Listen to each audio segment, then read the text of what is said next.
Hey, this is Hannibal Buress here at Bumbershoot. Well, this is where I just got it. This is the beginning of the festival. My show is at 2 o'clock, and so it's fun because if you do a one-off club night, you just basically do the shows at that club, and then you go drink or do something, or you go back to the hotel. But here, you do your show at 2 o'clock, you still got the full day to either go see some bands.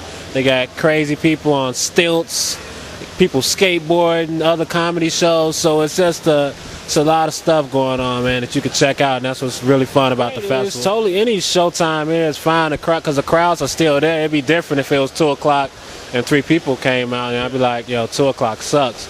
But it was packed just like, it would be late, and it was a real receptive crowd. It was a lot of fun.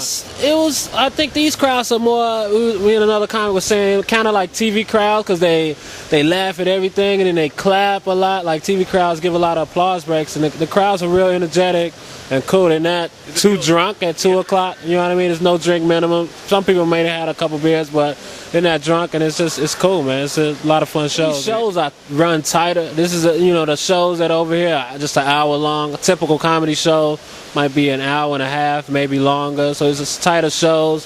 It's no alcohol in the venues, really. People might drink before, but they're not drinking in the theater. These venues are all ages. Most comedy clubs are 18 plus or 21 plus, so it's just it's a younger energy, and it's a lot of fun. There might have been some teenagers in there, but anything I say is not going to be the worst thing they've heard at all. Like, I can't say anything, if I say, if I curse, they're not going to be like, oh my God, he cursed, and write a letter to Bumbershoot. So no, I don't tell them that, because it might be a couple teenagers in the crowd. I think they can handle it. Comedians, it's different. We are individuals, but like I know a lot of the comedians that work that's working on the festival, so it's kind of cool. You get to hang out with them out of town, and and it's a different setting. It is kind of a community. Like it's a lot of fun. It's no competing, or it's just having fun and doing comedy.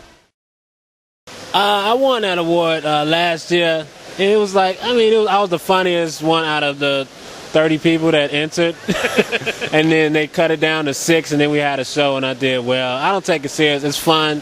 It looks good on bios and resumes and shit, and it's a good talking point. Yeah. But I don't take it serious. It was fun to do though, and it was a cool thing. I do a little bit of competitions. It's different because you never know who the judges are. If like the judges are gonna be, biased towards some comic because this comic is from this place, or you never know what's going on, but it's all still, you get exposed and, get seen by people who haven't seen you before. Comedy is so subjective, so you can't, you can't judge it. You can judge it to an extent, but like any comedy contest, it's never clear cut. Like everybody's like, that's who should have won with anything. So that's what you get into when it's judges and things like that. But they had a show in New York, Crash Test, that Aziz Ansari hosted, so I would perform on that show a lot, and yeah, they do it. I like the show a lot on MTV. It's real funny.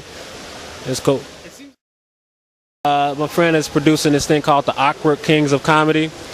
It's produced by Victor Varnado, and it includes me and this other comics, Baron Vaughn and Eric Andre. And so it's like about black comedians that don't fit the mold of what people think or perceive black comedy to be. So doing that in New York in September. We're taping it September 23rd, and then let's submit that for festivals and hopefully get a theatrical release to it.